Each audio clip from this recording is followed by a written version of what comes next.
Atoba restaurant. Aye ohene yire spices. Aduane ye de se.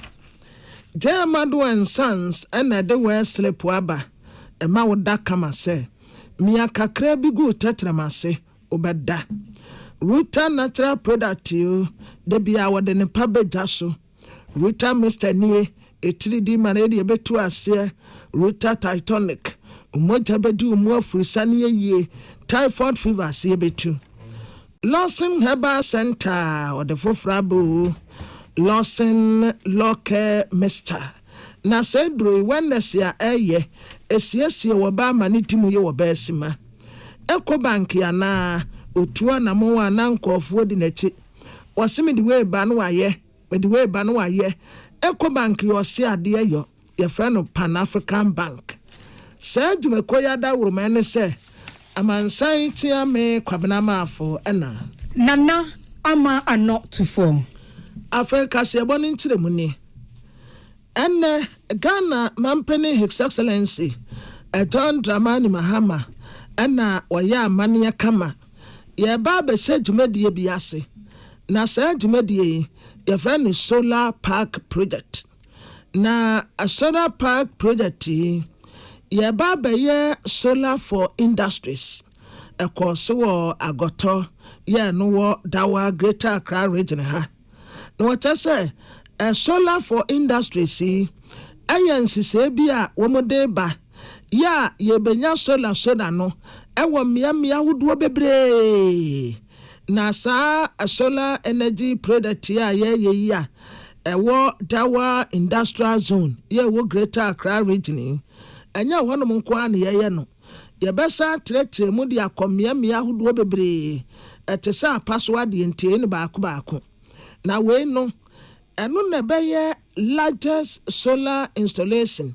ewo West Africa hanum se ya na capacity no waso se bese 1000 megawatt peak na eba ne se ya na tese enkwasi beye 2032 no na Ghana ya te dene na sa project ya working te se de midi nka na te sa password ye yini baako ye pese ya de no beye one of the best ebia we South Africa free mu a na nani so ade hunu ne se ankran nyumekuo Ghana fo ankasa tebo ye moni ya bantu abasako mu e na sa project entumi engine tre ha.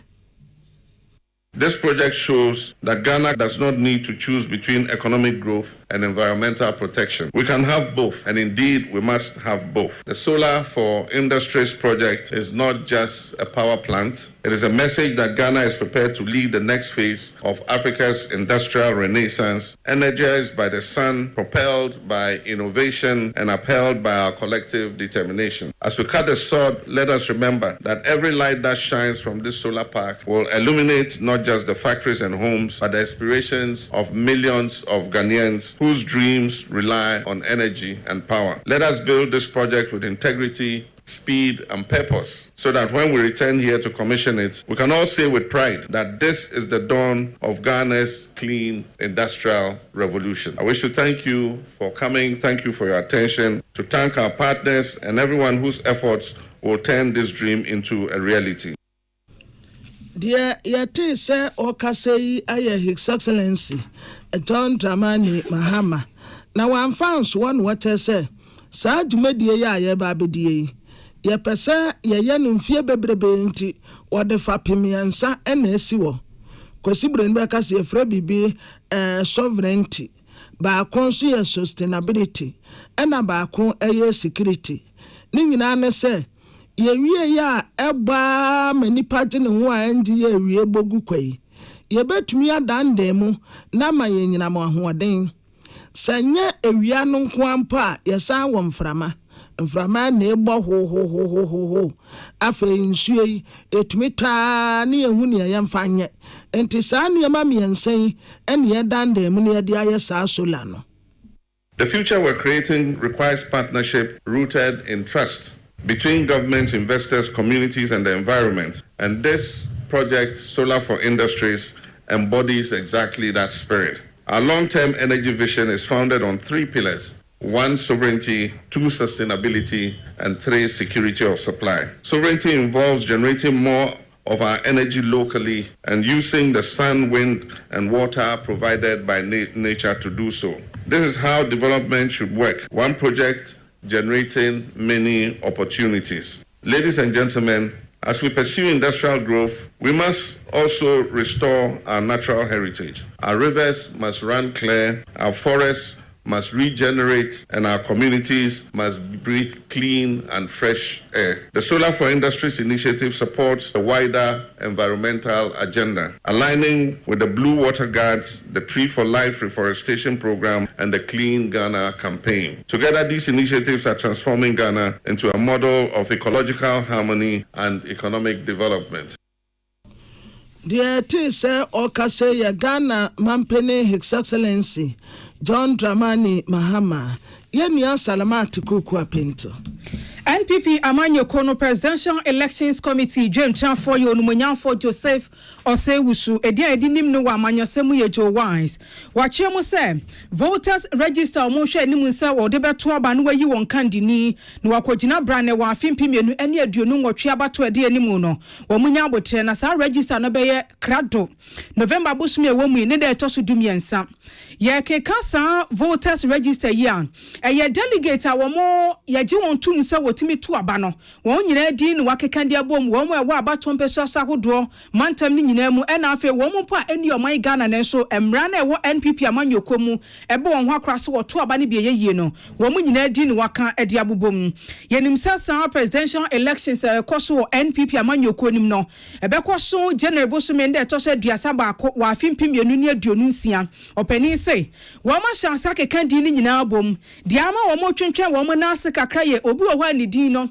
said there was almost spelling no sinto bi aba ho anachemato abam eti wo mu siesie ena afa wo mo trase so kan ni nyina bo mu ebeye krata kese ba akono wo mu sanima bi akwache wache so wo ma ansesa no anhwa amade wo se ye anya atwuma anhwa na akwakofa mentemo ase kakra ba nti eno ho namon ena wo tuo o se wo ka che presidential aspirant ni nyina se obi abenya sa voter register ni bi na wahwem ohwemu a o wadwen bi fa ho o bibi ka fa ho a emra no ma ne kwan na watwem ye ntam so ono so betumi aka na mpanifo aye sansesa ye no ansa na be na wode to aba na aye atwuma wo se obi anka makoma to ne yemesa ansa ba we won beto ato ne biye na eniema mu beda ho fan pepere yo be ye atwuma obi anya na watwem ye no ehwema onfi nani se ne be ya de che na twen no obetumi aka bia ma mpanifo ate ase afa electoral commission and afa post atwuma ko no asodie da wo mo so ne sa ye ntino omuni wo madi nkoma ebredru ho kwan ebebem nanu yara ena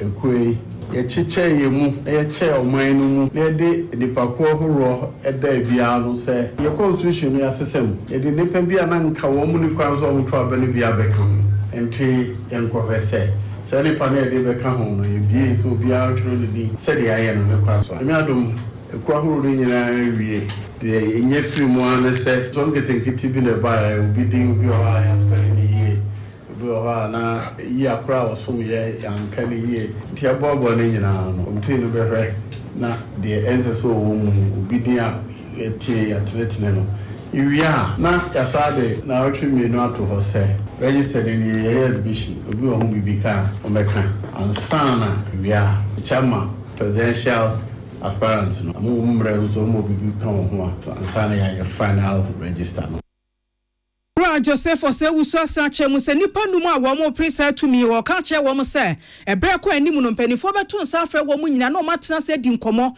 e de afa abato no ho ene nipa no a o mu pre numu no a aje o mu grata to o mu pre no ene o be hia na di nkuta ho na mo manya reshi mu se ekowe ye be som no kure mu ne gide mu ne to aba no a obi adwuma ye no fani afei ye be sade abom ye hwewia ye de bema omu afewia ye ne omo pre no ene electoral commission ene police force be se hia na ye nyina ato aduna mu se ehia police for aye so mo hu bibi kan kwa ye mfa so a ye nye no a asomdua beba wia e be sa ne omo no electoral commission so hia na omo so na mo mbeto no omo afei ne krakra any party penning for the Council of Elders and the president that for me no I omone independent my prenovation. I have to sign up say Banayaton, Beshe, and Masundria, Abba. Afe wasanso chemusa dia ba ko ha committee no ye wo mo a April sa to me dibia no wo ma chitai fo nkasa ye nti wasere wo mo se free sa be kwapem se wo mbeto aba no obi ankasa nche ne supporter se wo kasa onhunu de wo se wo ka ene de oni se wo ka e wo monten so de me tu amafo nyina fo ne sai ensemo e keka no e fa emfa bato no mpo mo me focus on a day na ubetumi aye amaye party no abapawa so uta mechi na sa ugide say me metumi aboa won akwan we so a we no dewo the best mo appeal to all the supporters of the contestants but I've seen contestants themselves no ankasa won shadan ti o ma no asem wo ha na obi free baby ni bibia betum na aye hwanyan ye best mo a chi difo no. We can disagree without being disrespectful. You bid to me at Chrea Junin Sabi Yemaya Muntia. Adesimama enia yeti ye ukwa NPP amanyo konima wa Presidential Elections Committee Chairman wonomonyafo Joseph Osewusu Joe Wise sansemi yamane bofo nom Henry Akwesiminka ena afe Caleb Eshon Otu ene desom yen na Ghana Statistical Service ana womu de nhihemu aba na nhihemu a womu de aba ne se inflation no a drop inflation no aba fom kura na Ghana Statistical Service amane bo a womu de bo yen womu kire se inflation asa te aba fom na we atoa so tenten bet abosome anwoche na saasemu yi na yepese ye nimpenimfo di hu nkomo na yehwese inflation na drop e de na omanfo ye hu na de na sese yese woye economist professor ewo University of Ghana Business School Professor Patrick Asumi Prof Radiasum Jinkawo. Yo. Prof Wadaruma abakunta bufo. Dr. Alasan Drisu and what I say. Inflation abafom. Nti abafom say ya. O manfo no dia nankese say yehunu. I can't say inflation abafom. We are a normal body cost so I take a crack. And no moment just a normal boy perform. But the we are not a normal teacher to normal a swatch. A normal boy so as our cost road here. But if you are here last month, there are normally 9.6. If you are 9.4, if I said normal, none the boy no air cost road at the rate of 9.4. Then it is about 8. And no more no that's all cost but a free 9.4 now by 8. If you're not interested, no man buy for you, but just say maybe I institute no also about from a prof and your man ben a keka ho a etumi eba from sa no we no there okay categories and your man a war inflation basket in na so at the abafom okay inflation no betumi achim aduane ne de anya aduane na say no ke aduane ne de no na ana ehun asem aden pa enso say no aduane no inflation no wa aduane so no ati abafom and na okay the anya aduane so abafom the dia and inflation so betumi achim enyoma ya no Ghana ha ne nyoma ya kefra amonane okay nyoma ya no Ghana ha no so inflation no ba form and the nyoma ya kefra no and the no na inflation no for it but okay can you na boma the girl said we say chichi mu na said we say henu bia inflation na ba form the record say broad based the nyoma be na inflation na ba form yes, might be inflation number four. Prof nti efiri sabre ekono ede na yenye na yebetumi ama no sustain anase ebeba form bia ka ho You say no dear. Okay, Bank of Ghana almost target for inflation 6% to 10%. If you have 8% now, it's 15%. Okay, nyoma abua bi ne say na say sikana ho Ghana sikana ho na ho dia kotoro. And now around this time now, there were harvest season. And you banana Ethiopia in Julia Nina Apua Palama inflation, food inflation number form. Now the year say the best free food inflation. I don't know how to you say no about I feel you know. And say whether no a boy could be boy. If you are in your new about it's me by year. Now, the essay say, what are not there, and you're control. The investment here, the Ben say, especially a very more irrigation. Yeah, they are year round, you free harvest season now, inflation, and some pick up here. And I have been just to be on so I buy 6 or 7 6 and so, or also, I know teaching out. Beya sika bibia ayana ebegu economy ma crisis no cost and also the better gina ho nemom Bank of Ghana so oma cedi no enyina ho they say no cedi na say say enyina ho ta e cost kaka na ba from kaka e cost kaka na ba from kaka manage gina ho within a small range enyina ebeboa but I think in the main because in recent times, I know that Emma crisis, inflation of our costly. If you say, yes, we are going to get away. Yeah, because I yes, a yearly investment. And yes, I feel it, what I don't know why. But the essay will say, another time, whether any more, if it's not food prices are costly. More investment. And it's dependent on weather. They will say, me, or show back, the kind business for so if it may be and Prof here that's a pane obra unya de maye. Etiefo waye economist professor University of Ghana Business School Professor Patrick Asumi. Adeshema say I am hihye ba ko wo wiem.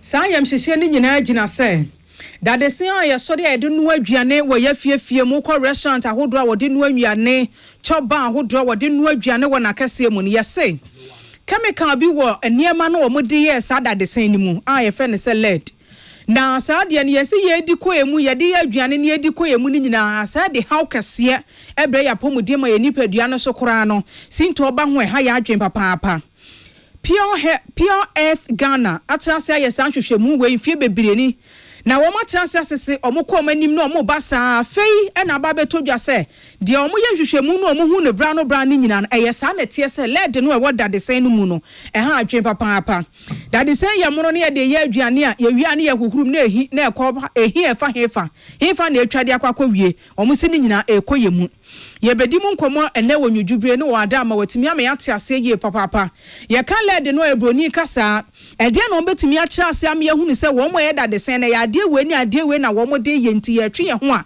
ye twe ye ho afiri ho ne ye twe ye ho afiri ho so kra na ye de airport na sesei ye betumi de anu aduane Madam Blessing Gadago ye project manager Pure Earth Ghana ma me wada ma so to me ka me mo adwo mo akwa baba peace kase boso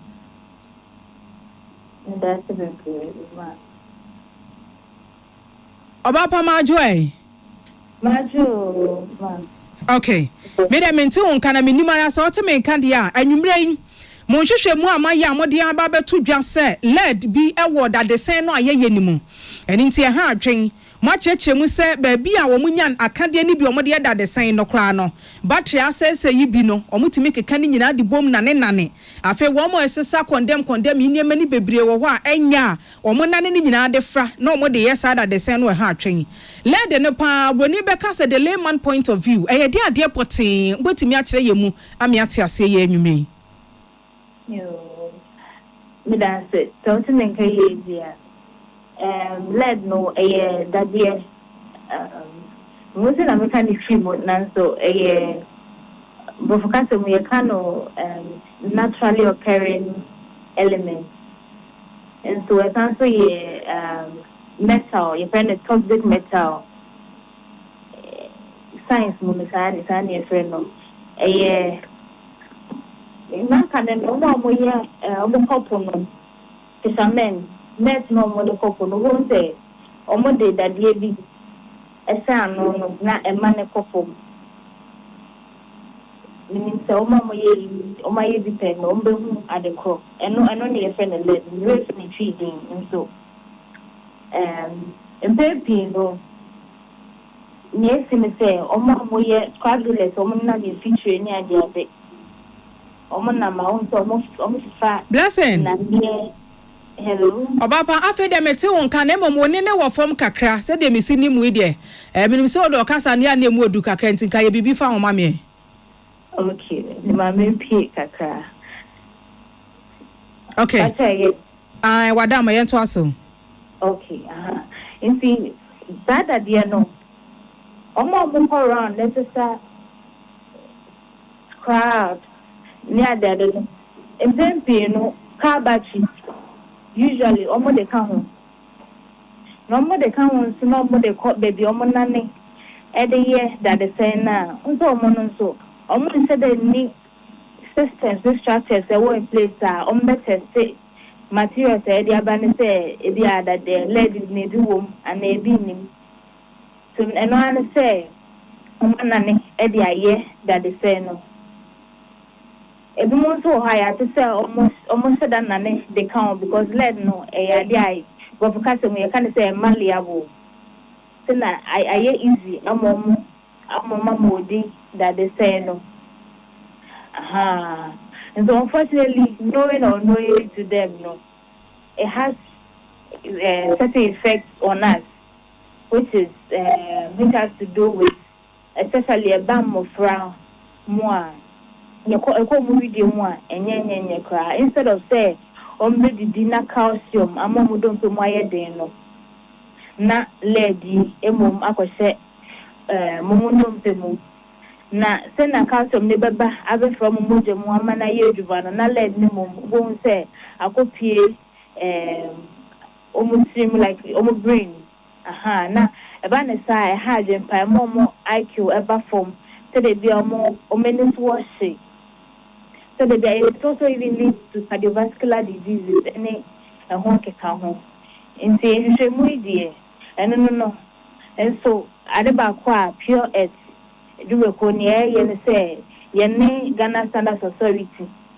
and make sure say ye develop standards ebeboa omo ye that the saying amoma ye no kwan paso a ebema obi obedidi mu no enya asembia but blessing quite for be wo ho mbetumi afa so ana o sa ade bia na ye ka say there's an option say when to me afa when nya led na afa anya ade na o hwe obetumi dia ye substitute bi wo ho oh yes actually no ya pilot see bibisa crapping and say unfortunately no na your equipment are yet me test materials no and somebody are yet that they say no they no say ya test materials na you won say lady name ni amom eno omo de no kwa aye omo ye no kwa sa na obo say omo produce that they say no lady name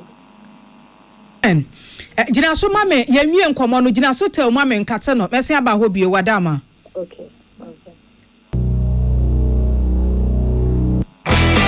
When you are going to buy a paint, don't look left, don't look right. Go straight and grab the luxury and luxury paint. Don't be any painting be paint. The Lozi acrylic paint. Paint me champion. When you are going to buy a paint, don't look left, don't look right. Go straight and grab the Lozi acrylic paint. No be any painting be paint. The Lozi acrylic paint. Paint me champion. Tune it in, turn it up, Peace FM, and rip off the knob. Oh dear, blessing, my memo akwa biona. Bibi sasa ye dia ya ade achew. Da de say asema ye ken. Ye dia di dwuma che.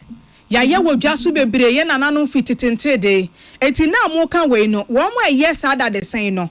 De ne be kan che wo mo ye ni omo ni nkomo sen. Na de ne ye nkyere wo mo so omo mfanye da de sen no sesei. Se ne bia enso apomuden e betumi agina ye. No, we dey be da se bebre. In pempin na de ba kwa ya me kan say ye nananom abre no so no. Yen fan say car bed do ten na e wo Ghana and a car say buso and now be back here say it's no be back here say na we get to fitre fabulous you come to send in na no mo dia ko nte ba na sa o de ni na afra as compared to yen na no brand no no e bia na da de nko no mo de ye but see no car engines near the de no mo de fra and see the nko ma yen manufacturers ni be and they said, "Homo manufacturing at least car engines and car batteries near the other side. At least they can exclude that for the time being. Whilst Ghana Standards Authority so develop the standards, any raw materials are approving. Say, that they say no. In the meantime, no. Once we know, they say car engine, car batteries, no. They should stay away from that. Not more fair, no." And cut that the same production level.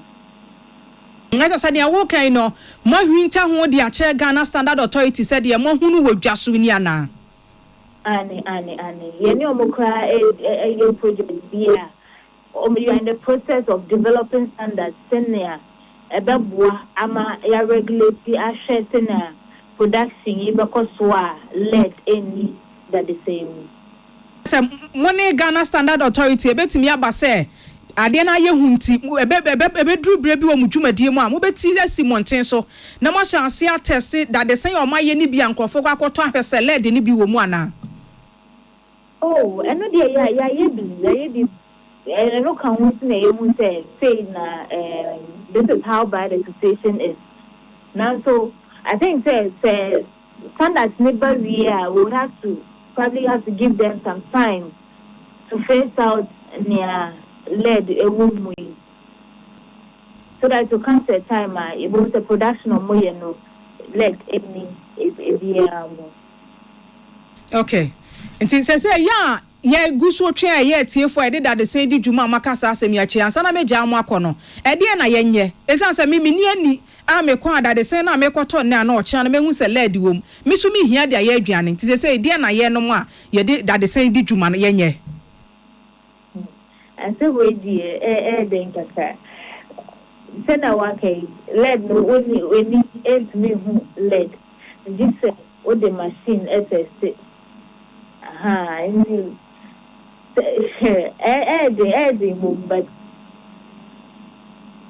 no betimi no e na what they call lab na bibi o ma test amount and now ade ba ko so am pese ministry dan say enya say that the same dia wo market ni bia na lead ayuma e bo ho lead ni me bi e bi won if let's say me nobody are call last and I be attested just to satisfy your curiosity and I know say that is saying I want let it be where the head you lab we fana okay in 30 seconds my hunu bibi kakra I bet down so me hu say we led ni bi wom wo say nya that the saying ni nyina enti specifically dia he na me hu a we dia anya hwe no metimi a suspect say and na dia nso na me hu a we dia led ni midim e bia ne board in there so consider na nkatoe no. Yes, unfortunately a ban that the saying dia won't me for we ni hu say we led wom and na led ni enti say oh bet me all together no for now e bia stainless steel the him say lead in me and by banner that the same year a bit take it sometimes I can't and yeah the near lead in him I bet to just and then na sense to dear and so I it's just bless you dance papa Adeshemaima project manager Udru Pure Earth Ghana on any di nkomo Madam Blessing Gadago any di nkomo no nti say we dey ye nyina sense base yensi ofa that is say dey adwuma mfie bebre na so say ye nananom person dey no mo de dade no nko ana ye enne mafo ayese ani ate ye de niema bi afrefra shortcut ene yekum ye hu Omumwa na yenhunu de yene de enye no. Okay. Yeah. Deputy Defense Minister Honorable Broja Jemfe no wakase. Na yemra semetani a wotirama de sewo German South. Honorable Akan Kojodamwa and wo bisa Deputy Defense Minister say ye awia musan aye fa kon 900 EX aircraft no. Away as a yenin chaso and Defense Minister Deputy Honorable Broja Jemfe Katene so ewo no one will say na enwa tochimaka krenti ya wasi ya de kwa France ni ya de kwa fitem no mu kosiesie enti France fo fitafo no a wo mu siesie no pre no wo mu siesie no kama aka krampo se bia wo mu ba betesie de afa wiemu a ne ehunu se o sisi ade bibia ye kama enti ewo ho ente bia wo mu wie pe be kwa akofa aba.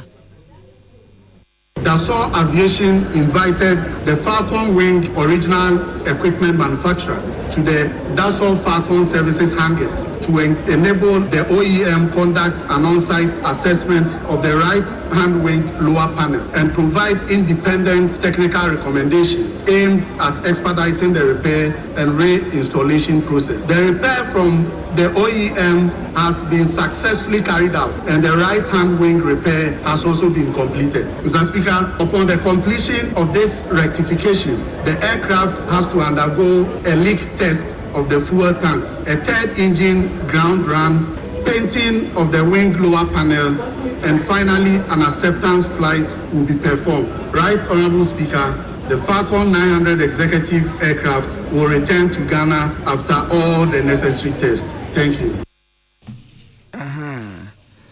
Na Honorable Akan Kojodamwa na opesu ohun dapote ya wiemusan no beba en wotesu ontumi nka se enne anaso wotena esanse wiemusan no kromu wie a esase wo motese wo moteke se bibia light so break ya djuma bibia wo ho atumi melu preni tubia bibia ya kama ansa na aba enti wakase enne anaso wotena no aye otrofo. Right, Honorable Speaker, the aircraft is currently undergoing all the necessary tests, and once the test is completed, the aircraft will return to Ghana. Thank you. Sir Omuria Ebeba.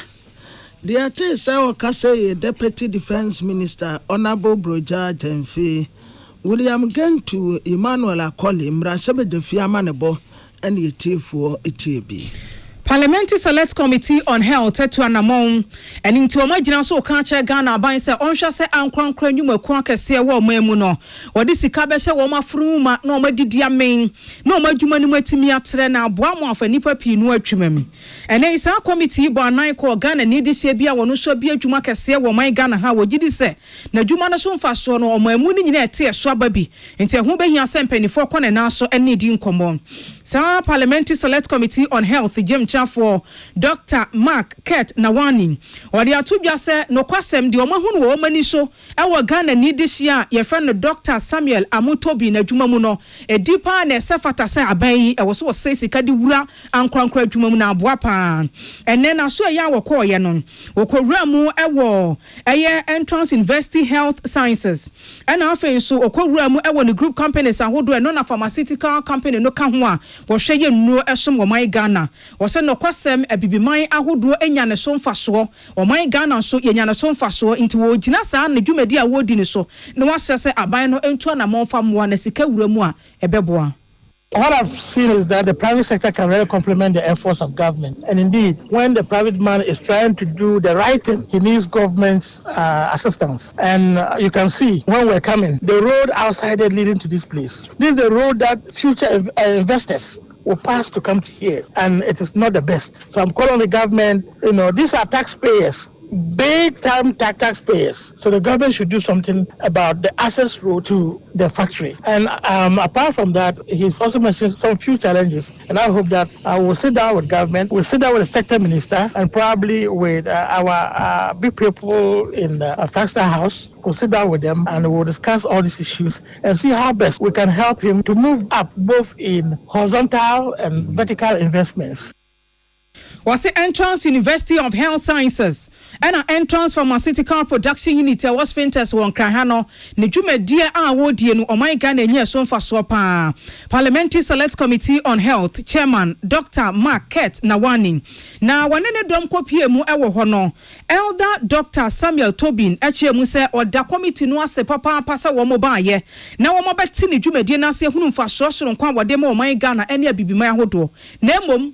Wasra bayne se akwan ahodo a eba biaya wodi ne dwuma no akwan ne nye ha adwempa afede etoso mienu wone abibiman ahodo bi etese Burkina Faso, Mali, Niger, Togo na Cote d'Ivoire edi dwuma mo di nuoma wo mo no so sika no mo betua no aya asem omo de ne ka wose Ghana ban so mfa na no entum bi ma no. We really appreciate and thank the Parliamentary Select Committee for Health for what they've done today. And I know that we're giving them a lot of things. We've told them a lot of our problems. So we expect that with our able chairman, they will convey our message to the Parliament or to our President so our needs will be met. The President is saying he's going to have Ghana as a pharmaceutical hub. So then if this thing can be done, some of us that have started supplying and distributing our products to the sub-region, we expect that the monies that they owe us are so huge, which I cannot mention here. Not the individuals in the country. We are talking about the governments of Burkina Faso, Mali, Senegal, Ivory Coast, and all the sub-regions, except Nigeria. So if our president or the parliament can support us in any way to get our monies, they can whisper to their colleague presidents to get our money, we'll be so grateful. And also, we also talk about the road in our chairperson, parliamentary committee chairperson said, the road is so bad. And we get WHO people, we get people from outside coming to visit this factory. And when they come and they go through the road, it's an eyesore. It's so bad to us. Adesemaima enya ye Elder Dr. Samuel Amotobin or Chief Executive Officer Tobinco Group of Companies. Now Deputy Minority Ranking Member or Committee so Dr. Patrick Boachi Yadom de to just say debia wate we yakasemu ene adwumadie mu se ankrankra adwuma na ebua moman Ghana economy ni jane na so no kwasem de wakohunu wo Tobinco asoe no ede adipefe se ankrankra adwuma na de sika wura ma ebeboa moman Ghana GDP no kra se de ye hwe ani mu. I would say our visit to Entrance University and Entrance Pharmaceutical is an eye-opener. The company has potential to expand. So to realize the vision of making Ghana the pharmaceutical hub for the sub-region, I would say Entrance Pharmaceuticals represents one of the potentials that will require support from government. Government cannot do it all alone. You need the private sector to support or complement the government's effort. Just it's interesting to note that the company has about 1,000 staff. So if it's giving all the necessary support and the company expands, I'm sure they can employ more Ghanaians. So what I would say is that Entrance Pharmaceutical is one of the few entrepreneurs who will need support to be able to help the health sector. Adesemaima chiamia nim na semka wasena na wasumwa. Nipetini kanya Deputy Minority Ranking Member on Parliamentary Select Committee on Health, Dr. Patrick Boachi Yadon Sansemi Yamane Bofo Asum Film na Sebeje Fie, William Gentu and Emmanuel Akole and the two Wanamu. Na Director Technical Services Ghana Ace Commission Ura Fred Nana Puku and Wakase wase womu Eka weni hese 2024 ebekwa na wiye HIV AIDS yese report to ebeba ɛna 2025 enti no mu expect senka afene bɛkɔ na wie no bɛsɛ 2500 ɛna na yɛ target bɛhu sɛ wɔmanya ace ne bi we deɛ sɛdeɛ sie pagya bum no ɛnwanwa 15,290 baby akɔ akɔgyina no na wɔhunu sɛ adeɛ baako hard ne paa ne sɛ mmerantie wɔn mpɛ condom no yusu kura wokɔka wɔkata sɛ wɔno deɛ oni adaagye a wɔde kɔsɛ condom ɔpɛ no ntɛntɛm ɛna ebinom nso wɔn nso a wɔn kɔtɔ condom a wɔfɛre wɔkɔgyina hɔ no mu akɔtɔ condom nkɔfoɔ a ɛbɛtɔ adeɛ nyinaa bɛtɔ awie ne wɔntumi nka nkyerɛ nipa a wɔto aduro no so wɔpɛ condom atɔ enti saa adeɛ a yɛba abɛyɛ vending machine yɛde besisi mpotem ɛyɛ machine to do and nya ade a akɔ akɔbi so obi asɛ wɔpɛ condom atɔ umia machine no a sɛ baako na apɛ ɛbɛyi aba sɛ mmienu na apɛ ɛbɛyi aba sɛ wopɛ du nso a machine no bɛyi ne nyinaa de ama na de ɔpɛ sɛ wɔde kɔyɛ no wɔde akɔyɛ ne yɛka se yɛgyaa mo sɛ obiara mmɔ no worɔ saa de a asɛm a de bɛbɛkure mu no nya asɛm ketewa Situation say ensure say HIV infections no new infections no Ghana no no brass say quite high. Last year alone no yenya be 15,290. Yenya yanka above from up to about 2,500. That was our target up to 2025. But still high from about 20,000 about 4-5 years ago. Still in for and him say HIV no do na free and them about 80% of people who get HIV free and them awesome. And so if you more across over the years naturally condom use a boy who by for HIV and any other sexually transmitted infections. Na no atino wata so na num wo mu ye se nkamasin no wo mu de ba na aba beboa sade be ya o manfo betumi akosesa condom ni bi wo ho but machine no omu ya pe omu ya say break it down entistra omu guso omu ba be ni yie sande be ya obia bebo no ho ban e de free HIV AIDS ho. As I said, condom the pan. But unfortunately, we almost say to conform per condom use. Remember, any painful in our per condom because if you also say, oh, you swear, a Martin canon, a buffalo, a bishop, say skin to skin, no, a better, any dear cake. A person, a to me. The machines and baby dispensers are over to me and your condom. Use intina ye two sana money ye bida and so intimi and for anya because a machine be a bubu essay a bo hoswa ye nya go for and maintenance no bo ya go for ye bi mo kwa no mako say no mo yi condoms no efrim. The say Okase Director Technical Services Ghana AIDS Commission Ora Fred Nana Poku Jessica Erama from Pong. Wope womo mujina enigidie mu pa wo Ghana sese ya Metro Mass Transit adwumayefo a Deputy Director Ora Haruna Paul say womo tira se wa bakwasemu no Metro Mass Transit nyamfa so da kopempempren ya yewomin wasisika be se 14.1 million Ghana cedis ena October bosome no womunya asemfa so sa abre no sese kra no abase se womudidi dwuma ewo Ghana ha nyina ye Metro Mass Transit dia no eye maako oha ne achedunum 115 echeso omokwa no mo shortage bebra sese enso omutimi gina wo na so bo atwuma manfa so pie atimi afiri waba owura na pause enu nti sese adwumayefo no o bebra ketua ne lifting ayatofo womani ajepa ntese womo sirise yomo sese utififire do onse buru womo afiri so womo sinete nto okura no abandada na atwa mu no opani a ode ne to ano na ote a ontua no sese womo ahyase atua de som womo a eye anika sempa wo se ade ba akwa na ya homte pa ye se na adwumayefo ne te ene womo san nim se abandada na wotwa mu no manager wode no to ano na wote wo musika a che se wode bi ka no atua senate no enso na wontua na adwumayefo ni nwinwi na ha wo mo enso saa bro mo chance nya mfaso ne saa sika ni nyina no wa chance atua won senate ne de som wo mo anigi abam ena na opɛ wo ade acha bia morning show so wo okay kwame kumati kese ni owura ha na paw ne di nkomo de saa asɛm ni afofo bi etu dwa. As a name no can say, you route an all-time low basis in the history of the company. Averagely, we are routing 115 basis.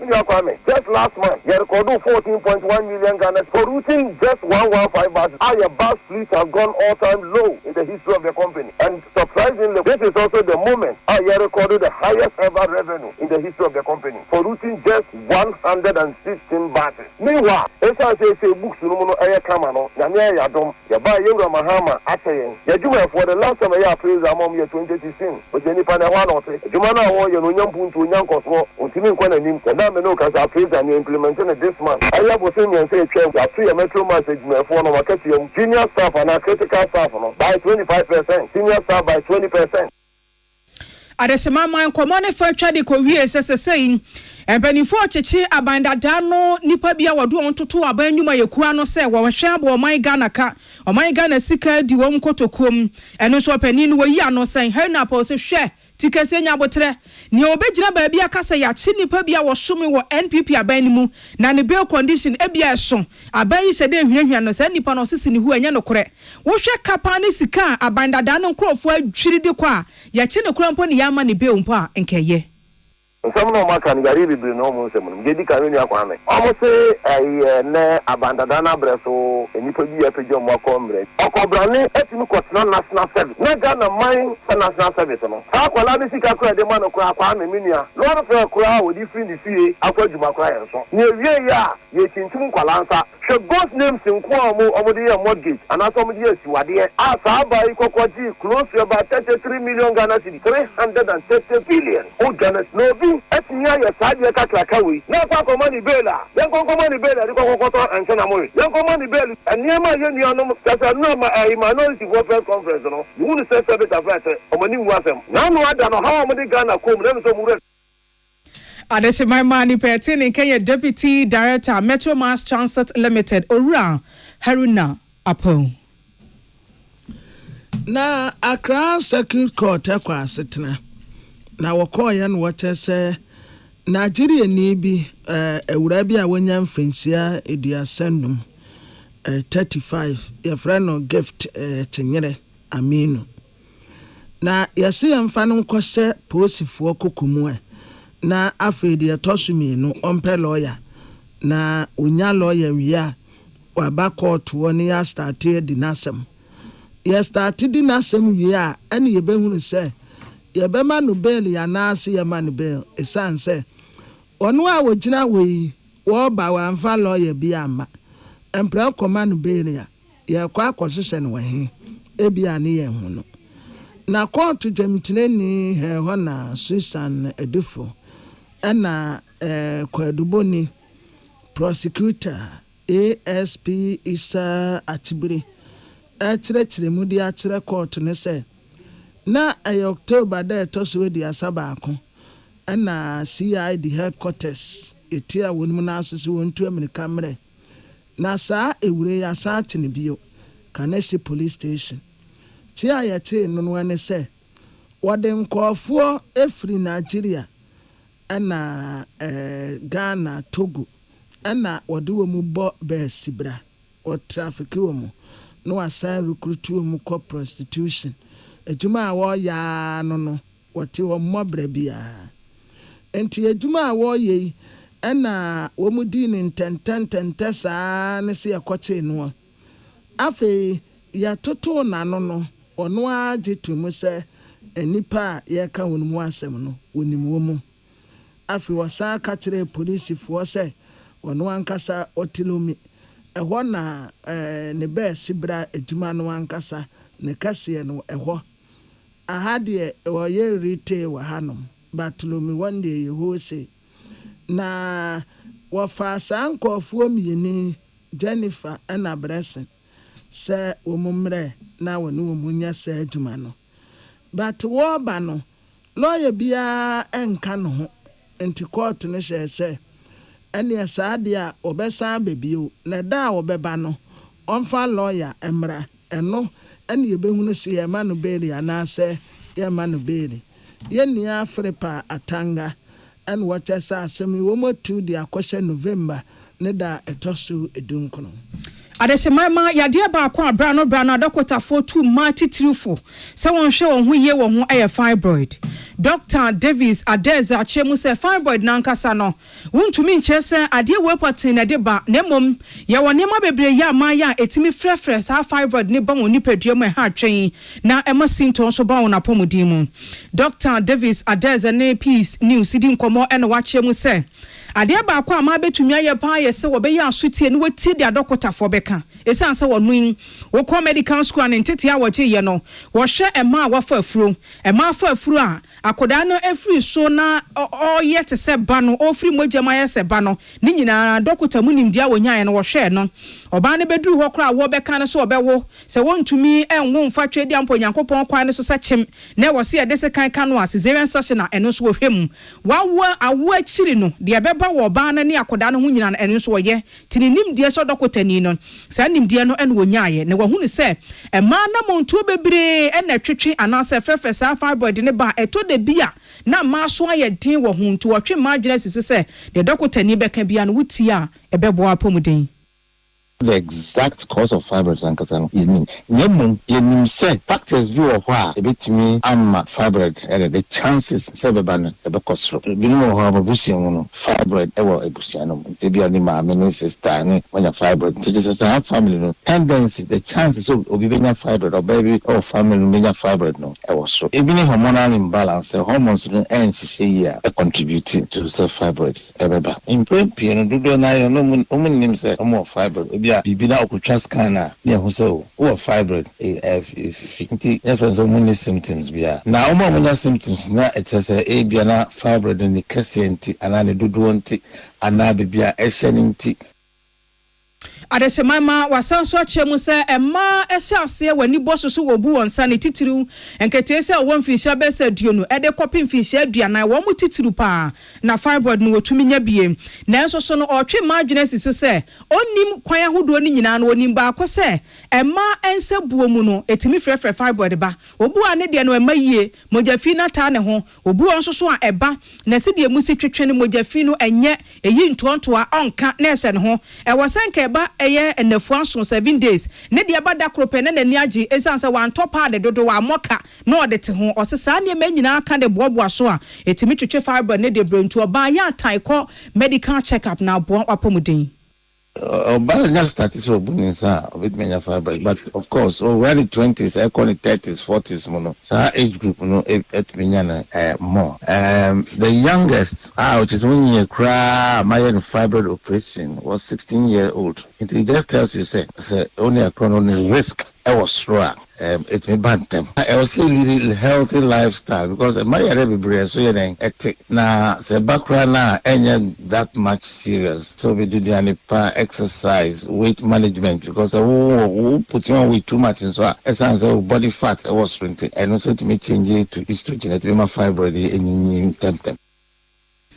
Adeshemama openia yatene ke wudru Mary Lucy Hospital and Lucy Memorial Hospital wodi ne twuma e wo ho se doctor ni a wo hwe ma wa fa afuro ene machi awo Dr. Davis Adezem Esther Owusu Alabi ni ama ne bofo asansem yo bobo ano de bre yen sadwa me no kasa krata me kita ifra ban mu benifo ama yate asese twedi ampo Nyankopon ya adomo a November ya ye wo me ni da etoso aduonu nwotwe ebesi fie da sada no ana mpanifo aye nhyehyeye se ye former first lady Owuraye Rollins na akonadu Ajimai Rollins wo hwe ne watimi apene kwabre na o mamu ni nyina sade ye gye ne tumse ye ma mepre kopene yatimi asu no ne apene kwabre kama pa wasesa nhyehyeye a wo maye o hye Ghana ni de hye bia se dru ho a obi a wo kwan so obeta achie na nhyehyeye no so tumi wie peye dwumade ne bekoso wo Independence Square nti ya no wahye ne so saa eye November bosumi ne de etoso aduonu enwotwe ebesi fie da Independence Square ena your former first lady Orion na kwadu Ajimai Rollins ye hwe ne yetimi apene kwabre ne ma ene abusua ni nyina no aban na bo wonka ne won aye hyehye ya eduru ho a yes state barrier di ama no krate fra ban mu Orion Felix kwachi ofosu mra hyebedwani ena wosan kasama for som Ghana ban ono na ne nsa hyese akrata yase ye gina we so madama ni ato nkraba ye ba ye beto akase ne so.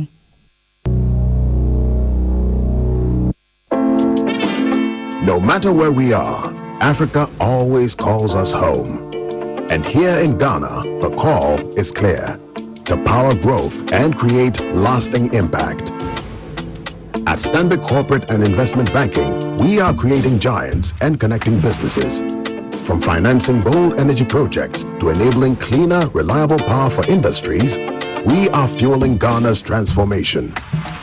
With our support, Gensa Energy is delivering sustainable energy that powers Goldfields operations, helping them move closer to cleaner, greener mining. This is a story of how we bring businesses together, create jobs, empower communities, and invest in the next generation. Stanbic Bank, delivering sustainable growth, creating impact. To learn more, visit stanbicbank.com.gh.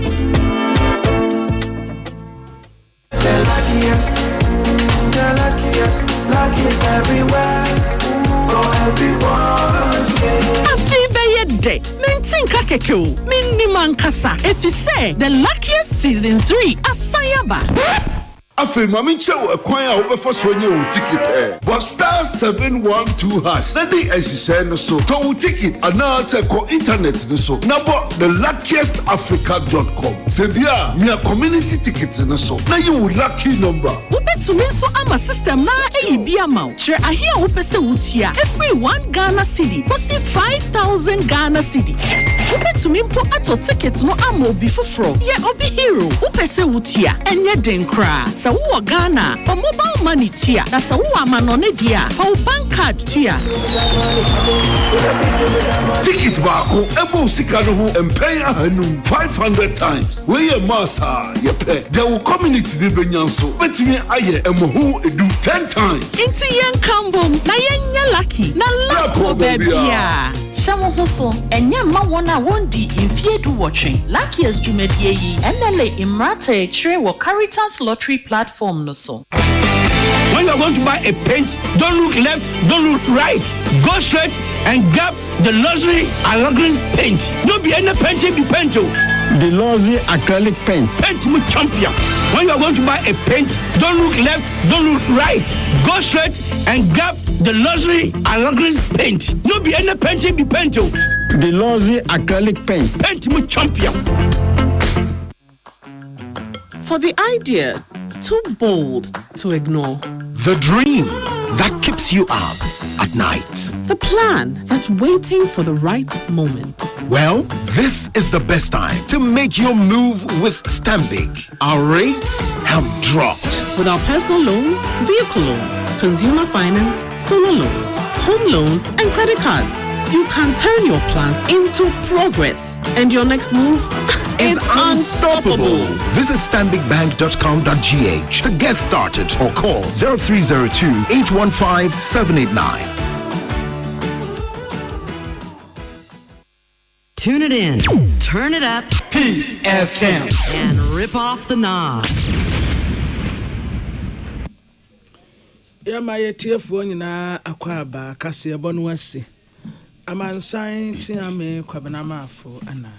Nana ama anotufo. Na yekamu se ebono wotia around the world. Around the world. Ebono wotia meba. Magdare was sajma to torchlight ewo neat. Kojo Hansen bomonyum ewo OKFM. Mickey da triple darling ononso bebomonyum ewo Peace FM ebono wotia na masan aba. Oson's chemist the Oson's garlic capsules. Immune system benya hoden akweti anyanwa. Yade anka won to form da wan hoden Oson's garlic capsules. Oson's garlic capsules. MTN ya asorobo a umfa no nyonko ma kotokro nka soroda network na so adese onene nto abasako mu ne everywhere you go. High Sense Ghana ewo home appliances ya papa edisiesie fie edisiesie office ensuro se apra na abete anase ebedum light bibia wo mu bia aye papa bowura ni showroom bia na kotawode Dolphin roofing system na bodanso said dane ya baako anase wesia bom dodo obeboso kama. Dolphin roofing system ewo Islegon Trinity Theological Seminar opposite pair and I'll be 0543661716. Budget cash and carry brew jeans energy drink a papa near my poem vitamin B2, B3, B6, B12. Ningina be a war. Budget cash and carry brew jeans energy drinking. Ya no more now. 0208128190. Pepsodent ya hoden ya sononko. Efre titentre de ene yusu Pepsodent. Eya ponsepa tu sianopa obambo kwesi anwumre utune anwumre awo obambo de kwesi anopa. Pepsodent pe ene wasa hoden no sansa woside bia ehun hia no. Ohene yire spices Restaurant ya would win na yo hina yire spices. Toba baby edidie. Sa we engagement a year party. Ni nyina aduane a this year bedie no. Ohina yire spices ebem. Ohina yire spices we aduane mu a otene den wankasa. Ohina yire spices yadamase. Samude ni amapa bedwa so ende. Yetume didi afse nkwanti ayekon.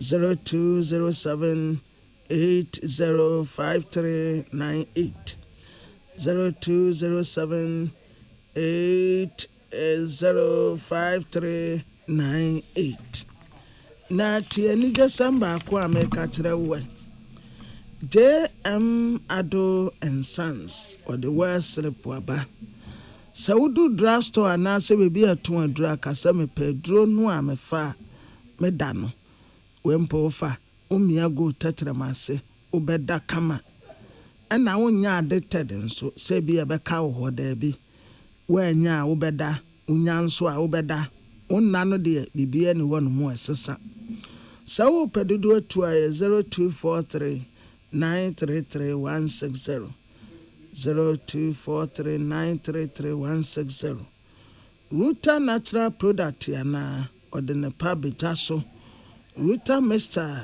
A 3D malaria a bit too ase. Your friend Ruta Mr. Yes, I Ruta Titanic. Ukwa kasa woto Ruta Titanic. Moja bedu mo frusani ye. Wabe unsa oti apankasa. Unya hoden so nkonya aduma wonte brebia. Ruta Titanic. 0242662220.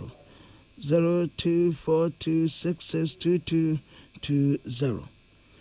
Ecobank Pan-African Bank isanse wano wasase a na nkofo di nechi waye oprekese jana edi ensemporo mu ana franeku onya pie ya ape na wanwu se Ecobank na eba no bibia wode bebe bia eye oso de digital banking beba o wode bai mobile app wode bai Ecobank Pay and Express Point watu apeti bebia enti Ecobank die oye number 1 the Pan-African Bank.